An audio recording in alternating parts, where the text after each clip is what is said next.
दोस्तों नमस्कार, स्वागत है आप सभी का। एक बार फिर से चले जानते हैं राजस्थान की ताज़ा खबरों को। लेकिन उससे पहले अगर आपने अभी तक इस चैनल को सब्सक्राइब नहीं किया तो सब्सक्राइब कर लीजिए, जिससे कि आपको राजस्थान की ताज़ा खबर रोजाना मिलती रहे।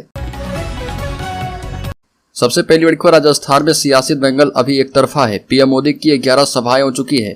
भाजपा 41 नामों की पहली सूची जारी कर चुकी है, लेकिन साल भर से तैयारी कर रही और सितंबर में पहली सूची लाने की घोषणा करने वाली कांग्रेस अब भी तारीखें बता रही है, जबकि कांग्रेस ने परंपरा तोड़ कई पहल की घोषणाएं की थी। उदयपुर चिंतन शिविर से दिल्ली में सीडब्ल्यूसी की बैठक तक लगातार कांग्रेस तारीख पर तारीख बदल रही है, लेकिन टिकट अभी तक जारी नहीं कर पाई है।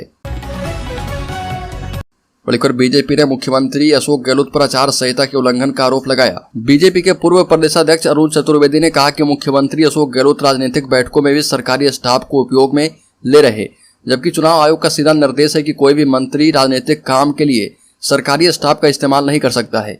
चतुर्वेदी ने कहा कि 10 अक्टूबर को मुख्यमंत्री अशोक गहलोत अपने सचिव कुलदीप रंका को साथ लेकर सोनिया गांधी से राजनीतिक बैठक करने जाते हैं। एक बार सांसद देवजी पटेल को जान से मारने की धमकी। जालोर सिरोही सांसद देवजी पटेल साचौर से भाजपा का टिकट मिलने के बाद लगातार विरोधियों के निशाने पर हैं।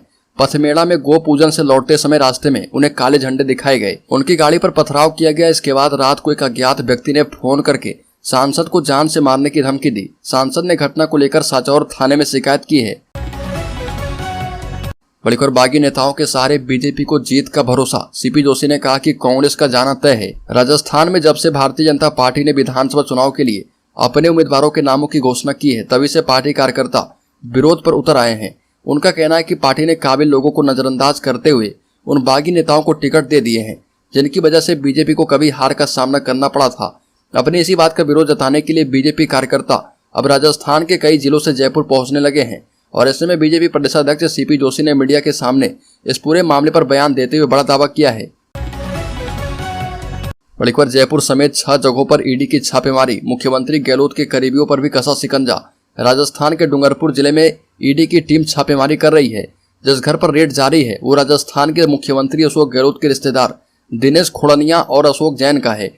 सागवाड़ा की पुनर्वास कॉलोनी स्थित घर के बाहर हथियारबंद सीआरपीएफ के जवान तैनात हैं, और जानकारी के मुताबिक ईडी की यह कार्रवाई पेपर लीक मामले में चल रही है। ईडी ने यह रेड ऐसे समय पर की है जब प्रदेश में विधानसभा चुनाव होने वाले हैं।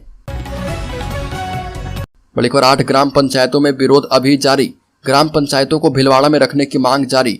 8 ग्राम पंचायतों को भीलवाड़ा में शामिल करने की मांग को लेकर यहाँ के लोग पिछले 3 दिनों से भूख हड़ताल पर बैठे हैं। इन ग्राम पंचायतों को नए बने जिले शाहपुरा में शामिल किया गया है, जिसका ये लोग विरोध कर रहे, और नए बनाए गए जिले शाहपुरा में मांडलगढ़ को शामिल कर दिया गया है। इसके बाद मांडलगढ़ की 16 ग्राम पंचायतों के लोगों ने शाहपुरा में शामिल होने से इनकार कर दिया और विरोध कर रहे।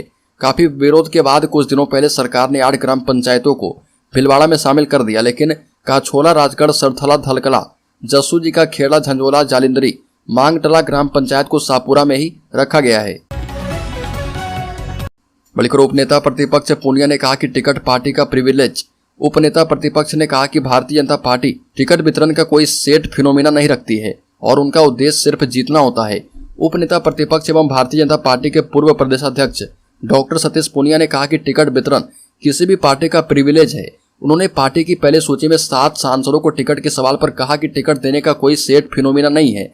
सांसद विधायक का चुनाव लड़ सकता है, विधायक सांसद का चुनाव लड़ सकता है, सांसद सरपंच का भी चुनाव लड़ सकता है, और पंचायत समिति का भी चुनाव लड़ सकता है। सतीश पुनिया ने कहा कि युद्ध का मैदान है, यहाँ पर जीतने के लिए लड़ा जाता है। पार्टी की अंतिम रणनीति जीतने की होती है। बड़ी खबर, विधानसभा चुनाव में ईआरसीपी के मुद्दे पर कांग्रेस करेगी बीजेपी की घेराबंदी। कांग्रेस के लिए इस बार के विधानसभा चुनाव में सबसे बड़े 2 मुद्दे ही दिख रहे। एक मुद्दा खुद कांग्रेस के नेताओं ने सरकार में रहते हुए तैयार किया है, जिसे वो विकास और सरकार की योजनाओं का नाम दे रहे, और इस पर पार्टी का कहना है कि ईआरसीपी के मुद्दे पर केंद्र सरकार और बीजेपी ने वादा खिलाफी की है। 13 जिलों की 80 से ज्यादा सीटों को प्रभावित करने वाले ईआरसीपी के मुद्दे में कांग्रेस को सत्ता की चाबी दिख रही है, और इस बार ईआरसीपी को लेकर कांग्रेस बड़े पैमाने पर अभियान चलाने की तैयारी कर रही है, जिसमें राष्ट्रीय नेता भी शामिल होंगे। बड़ी खबर, 16 अक्टूबर को 12 से शुरू होगा कांग्रेस का जन जागरण अभियान। मल्लिकार्जुन खड़गे सहित कई नेता होंगे शामिल। राजस्थान चुनाव के शंखनाद के बीच कोटा संभाग के 12 जिले में बड़ा कार्यक्रम होने जा रहा है। यहाँ पर कांग्रेस बीजेपी को घेरने की योजना है, जिसमें पार्टी के दिग्गज नेता शामिल हो रहे, और यहीं से जन जागरण अभियान भी शुरू किया जा रहा। कांग्रेस ब्लॉक अध्यक्ष 12 सिद्धार्थ नागर ने बताया कि कांग्रेस के राष्ट्रीय अध्यक्ष मल्लिकार्जुन खड़गे, प्रदेश प्रभारी सुखजिंदर सिंह रंधावा, प्रदेश अध्यक्ष गोविंद सिंह डोटासरा जिला मुख्यालय पर आएंगे। राजस्थान में जेजेपी ने फूका चुनावी बिगुल, दुष्यंत चौटाला करेंगे रोड शो। राजस्थान के सीकर में पूर्व उप प्रधानमंत्री ताऊ देवीलाल की जयंती पर रैली के रूप में बड़ा शक्ति प्रदर्शन कर चुकी जननायक जनता पार्टी अब वहां पर अपनी राजनीतिक गतिविधियों को गति प्रदान करेगी। राजस्थान की 2 दर्जन से अधिक विधानसभा सीटों पर चुनाव लड़ने के इरादे के साथ जेजेपी ने हरियाणा के उप मुख्यमंत्री दुष्यंत चौटाला के रोड शो निर्धारित कर दिए हैं। जेजेपी के वरिष्ठ उप प्रधान दुष्यंत चौटाला राजस्थान के कई विधानसभा क्षेत्र में रोड शो करेंगे। राज्य में सचिन पायलट के मुख्यमंत्री बनने के आसार दूर दूर तक नहीं दिखाई देते, बीजेपी नेता का बड़ा बयान। राजस्थान के सवाई माधोपुर लोकसभा सीट से बीजेपी के सांसद सुखबीर जौनपुरिया ने सचिन पायलट पर तंज कसा और कहा कि सचिन पायलट के मुख्यमंत्री बनने के चांस दूर दूर तक नहीं है, क्योंकि पिछले 5 सालों से प्रदेश में मुख्यमंत्री गहलोत रहे हैं और आज भी सभी विधायक मुख्यमंत्री गहलोत के साथ हैं, इसलिए कोई नहीं सोच सकता कि सचिन पायलट मुख्यमंत्री बन पाएंगे। उपेंद्र यादव ने किया विधानसभा चुनाव लड़ने का ऐलान, सीट और पार्टी को लेकर कही बड़ी बात। राजस्थान बेरोजगार एकीकृत महासंघ के प्रदेशाध्यक्ष उपेंद्र यादव सियासी पिच पर बल्लेबाजी करने उतरेंगे। प्रेस कॉन्फ्रेंस करते हुए विधानसभा चुनाव लड़ने का ऐलान किया है। हालांकि अभी उन्होंने यह साफ नहीं किया है कि किस पार्टी से चुनावी मैदान में उतरेंगे। राजस्थान की जनता से मिले सुझाव को शामिल करके चुनाव घोषणा पत्र तैयार करेगी भाजपा। भारतीय जनता पार्टी के प्रदेश महामंत्री मोतीलाल मीणा ने कहा कि कांग्रेस के कुशासन से प्रदेश को मुक्त करवाने के लिए परिवर्तन संकल्प यात्रा की गई थी, जिसमें 56 लाख से ज्यादा राजस्थानियों ने इस कांग्रेसी कुशासन को बदलने का संकल्प लिया। बीजेपी ने कहा कि आकांक्षा संग्रहण गांव, ढाणी, मोहल्ले, छोटे बड़े शहरों में सुझाव पेटी एवं वेबसाइट के माध्यम से जो सुझाव प्राप्त होते हैं, उन सुझाव को भारतीय जनता पार्टी अपने संकल्प पत्र में शामिल करेगी।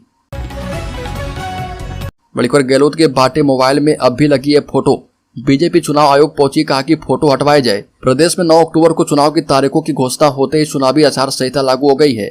इसके बाद प्रदेश में जगह जगह होर्डिंग, बैनर, पोस्टर हटाने की कार्रवाई शुरू हो गई है, लेकिन अब बीजेपी ने सभी दस्तावेजों से मुख्यमंत्री के फोटो हटाने की मांग आयोग से कर दी है। बीजेपी के पूर्व प्रदेश अध्यक्ष सीपी जोशी ने पत्रकार से रूबरू होते हुए कहा कि आचार संहिता लगने के बाद भी राजस्थान सरकार ट्रांसफर पोस्टिंग कर रही है और चुनाव घोषणा के तुरंत बाद आरपीएससी के 3 सदस्य की नियुक्ति की जाती है और ये बेहद गलत बात है। झुंझुनू में इस बार आर पार की लड़ाई, एक तरफ पंजा तो दूसरी ओर कमल का फूल। राजस्थान में कांग्रेस की सरकार में झुंझुनू विधानसभा सीट पर कांग्रेस की पैठ है और ये ऐसी बात नहीं है, यकीन ना हो तो उसके पिछले चुनाव के नतीजे जान लीजिए। यहाँ कांग्रेस ने सबको पछाड़ते हुए 7 सीटों में से 5 पर जीत हासिल की थी और तब भाजपा और बसपा को एक एक सीट से संतोष करना पड़ा था। यहाँ पर दिवंगत सीसराम ओला का इस क्षेत्र में दबदबा रहा है। लंबे वक्त से ओला परिवार ही यहाँ जीतती आ रही है और अभी उनके बेटे विजेंद्र ओला इस सीट से विधायक हैं। केंद्रीय मंत्री गजेंद्र सिंह शेखावत को राजस्थान पुलिस ने भेज दिया नोटिस, बैंक खातों और वित्तीय लेन देन की मांगी डिटेल। केंद्रीय मंत्री गजेंद्र सिंह शेखावत ने कहा कि राजस्थान पुलिस ने उन्हें नोटिस देकर बैंक खातों और वित्तीय लेन देन का वितरण उपलब्ध करवाने को कहा है। शेखावत ने मुख्यमंत्री अशोक गहलोत पर उनके खिलाफ राजनीतिक प्रतिशोध से काम करने का आरोप लगाया। जोधपुर से सांसद शेखावत ने कहा कि जोधपुर में मेरे घर पर एक नोटिस भेजा गया है जिसमें मेरे बैंक खातों, वित्तीय लेन देन का विवरण मांगा गया है। यह पहली बार है कि मुझे नोटिस भेजा गया है। इससे पहले मुझे ना तो किसी जांच के लिए बुलाया गया था और ना ही मुझे कोई नोटिस दिया गया था। गहलोत के कई हैवी वेट मंत्रियों की हालत इस बार खराब है। राजस्थान विधानसभा चुनाव के पहले जिन नेताओं का सर्वे डिजाइन बॉक्स और कांग्रेस पार्टी ने करवाया, उसमें तमाम हैवी वेट मंत्रियों की हालत खराब पाई गई।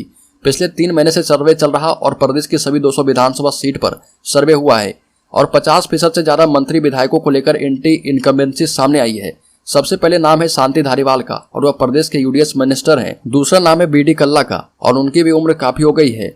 वहीं प्रसादी लाल मीणा की भी स्थिति अच्छी नहीं है। ममता भूपेश प्रदेश सरकार में कैबिनेट मंत्री हैं और दौसा के सिकराय से चुनाव लड़ती हैं। इस बार पूर्वी राजस्थान से इतने मंत्री बनाए जाने के बावजूद स्थानीय समीकरण ममता भूपेश के पक्ष में नहीं है।